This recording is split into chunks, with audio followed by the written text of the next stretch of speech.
કન્યા શાળા નંબર 1 ધોળકા દીકરીઓ માટે તમામ પ્રકારની સુવિધાઓને ધ્યાનમાં રાખી નિઃશુલ્ક શિક્ષણ આપતી અદ્યતન શાળા.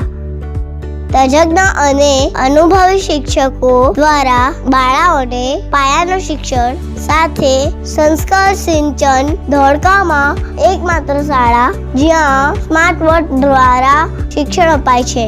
આધુનિક વર્ગખંડો, લાઇબ્રેરી, પ્રયોગશાળા, કમ્પ્યુટર લેબ, પ્રાર્થના સંમેલન, મધ્યાહન ભોજન, સુરક્ષિત અને સ્વચ્છ શૌચાલય, ટ્રાન્સપોર્ટ સુવિધા નિયમ મુજબ. આ ઉપરાંત ઘણી પ્રકારની એક્ટિવિટી. તો તમારી બાળાના ભવિષ્યને તેજસ્વી બનાવવા અને તેના સપના સાકાર કરવા આજે સંપર્ક કરો. કન્યા શાળા નંબર 1 ધોળકા, અટલ સરોવરની પાસે. આચાર્ય શ્રી વિપુલ કુમાર પ્રજાપતિ. Phone number 9909918950.